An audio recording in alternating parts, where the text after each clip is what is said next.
No, the title is not clickbait. Yes, Dhurandhar The Revenge is a great film, but it's simultaneously disappointing as well. How is that even possible? Let me explain. See, I walked away after my screening of Dhurandhar 2 all pumped up, slightly euphoric and more than satisfied with that post-movie high that only a few very well-made movies can give. But simultaneously, I could feel a slight tinge of disappointment that seemed to grow as the initial shine wore off. And one day after, as I retrospect and reflect on my experience, I realized that Dhurandhar The Revenge, unlike the original, feels a bit too much like your typical commercial mass appeal Bollywood action thriller and not the rather unique and iconic film that the original Dhurandhar was. It is definitely a bigger, louder and grander film compared to the original, but is it necessarily better than the original?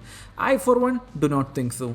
The how, the why, let's get into that. And as always, no spoilers. Let's go. Before I get any further, let me make it abundantly clear in no uncertain terms that Dhurandhar 2 The Revenge is definitely worth your time, but how much you appreciate the film or not depends entirely on what you are expecting from this film as a sequel to the now celebrated Dhurandhar. If you are here for the action, the spectacle and the thrills, you will definitely find the sequel to be better. But if you are here for the nuanced characters, well-written drama and tight intrigue, you will be a bit disappointed. Like me. Non-spoilery plot synopsis. Jaskirat Singh Rangi goes deep undercover in the criminal underworld of Pakistan, seeking revenge and justice while navigating deadly betrayals and high-stakes espionage to fulfill his duty. See, as I mentioned previously, I am someone who absolutely adored Dhurandhar 1, not for its spectacle per se, but for its characters and drama, and was expecting more of the same. Unfortunately, Dhurandhar 2 does a bit of a genre shift, and unlike the original, is less of a gangster crime drama with spy elements and more of an action political thriller with spy elements, which in my opinion is not for the best, at least according to my tastes.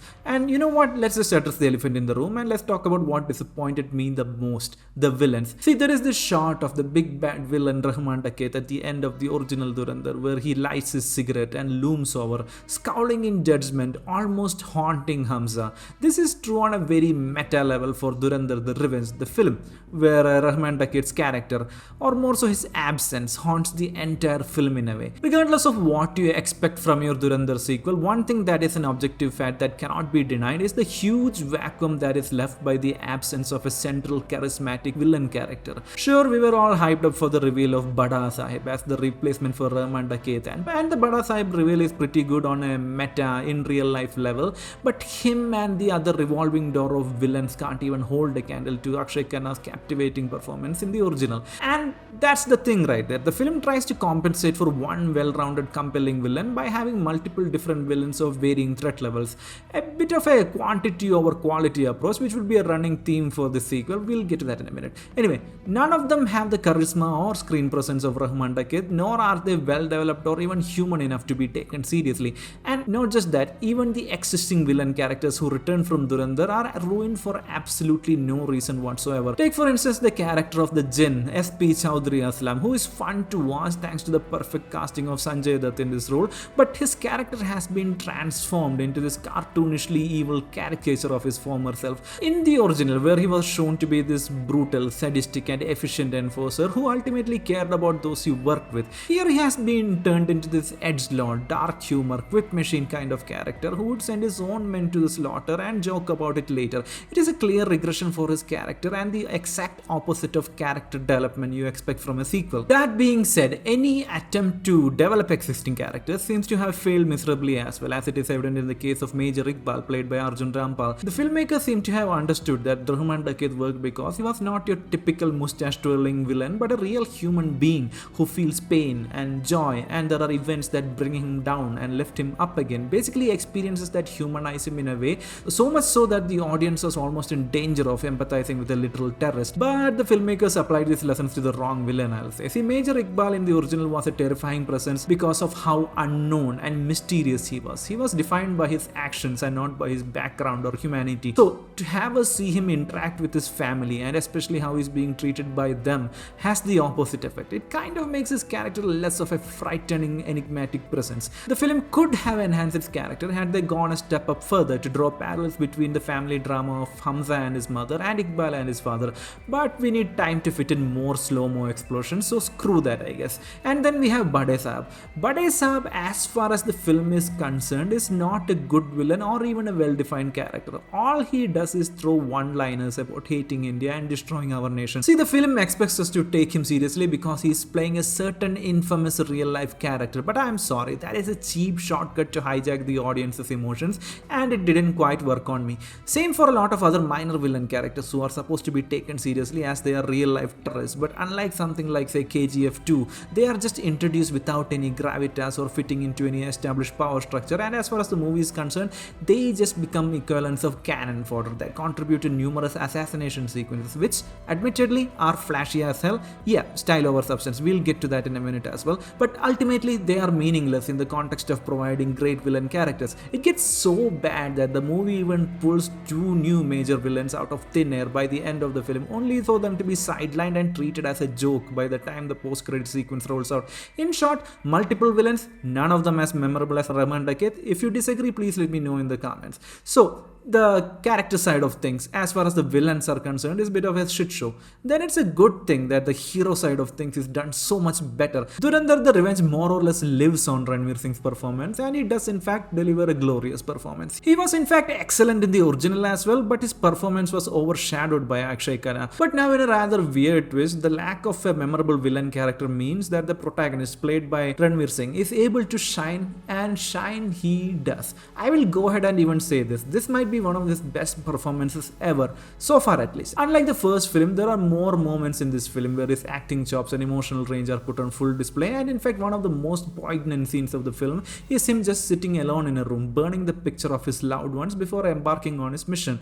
And yes, let's talk about the actual film now. See, this film partially acts as a prequel to the original, with the opening being a very well executed, brutal gunfight sequence between Ranveer Singh's character and the villains from his past. And this opening kind of sets the precedent for the rest of the film, for better or worse.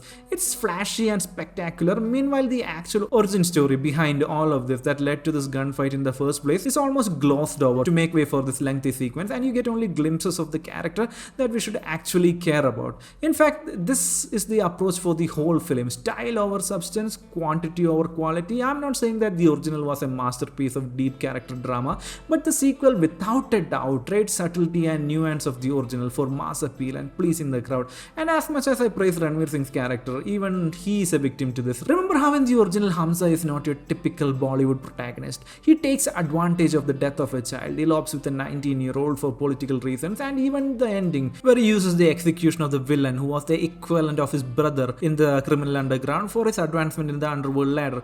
Not exactly the most heroic things, but that's what made Hamza special. He's a slightly morally dubious yet thoroughly compelling lead. Meanwhile, in this film, except for maybe one or two scenes, he is your typical gung-ho Bollywood protagonist, complete with slow-mo sequences, flashy close-ups, and walking away from the explosion every few minutes. A similar thing has happened to the entire film as well when I think about it. Small tangent, but this will help you understand what I'm talking about better. There is this approach in the world of VFX and CG pioneered by films like District 9, where in order to immerse you in the world, you don't exactly draw attention to the VFX or CG as money shots. It's usually present in the background or obscured by handheld shots or whatever, so that it becomes just another part of the film that you are making, so as to not make the audiences aware of the fact that you are watching a film. Same thing I'll say would apply to every other aspect of filmmaking. Case in point, in the first Dhurandhar film, one of the main villains are offed by a shot to the neck in an empty forest. Meanwhile, in Dhurandhar 2, the villain has his legs chopped off, then dragged off inside a railway kerosene tanker by Hamza, who then lights him on fire,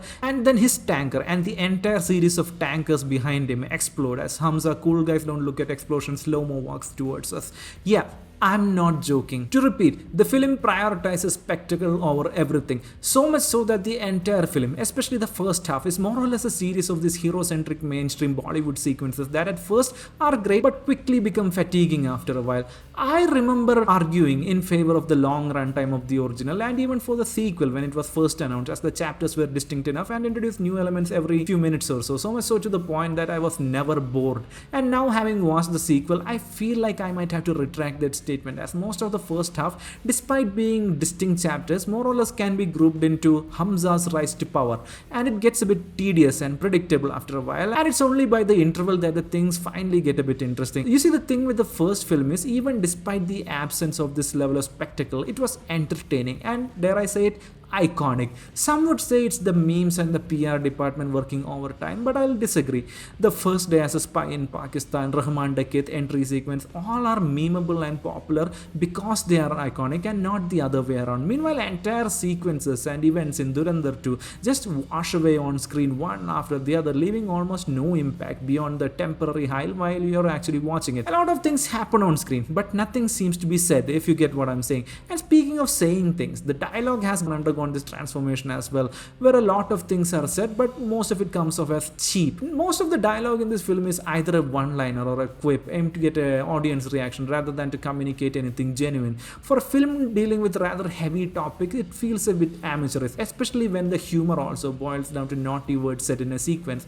I mean, it gets so weird that there is this one pivotal scene which is hinted at in the original where Ajay Sanyal has to convince a cynical Jaskirat to join his cause, and you would think that he would have some actual persuasive and compelling dialogue to convince a broken man like Jaskirat, but nope, it's just another one-liner that makes the crowd go wild. You know what? I have spent almost 15 minutes explaining the massification of films in my Kantara 2 video, where a film loses its identity to gain mass appeal. You can watch that video after this to get a better idea. While I would not go that far with Dhurandhar 2, as it's not a total massified slop, the fact still remains. Dhurandhar 2 is nowhere as original as the, well, original, and unlike the original, is deemed to be forgotten in some time as the more mass appeal spectacle heavy sequel to a rather iconic original.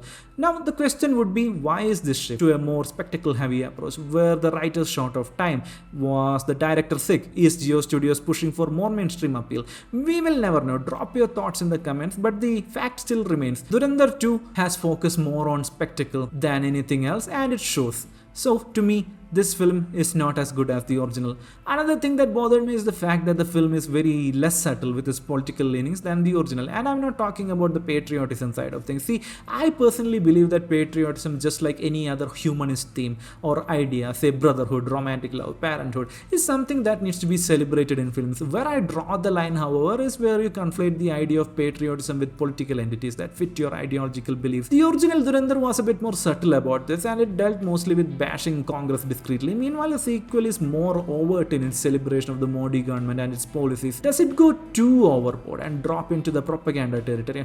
It's a bit tricky to decide, considering the film is based on some real life events that are in line with what the film is going for ideologically.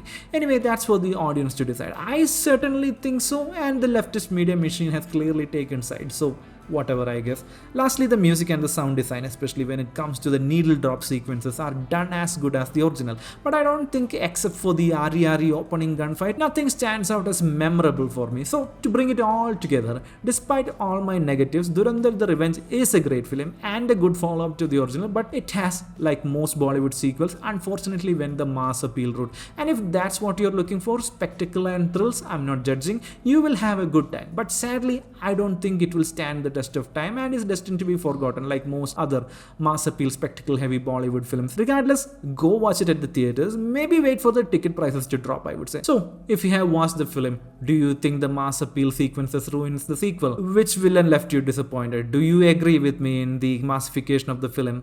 Drop your thoughts in the comments. Until next time, this is the Indian Movie Critic. Bye.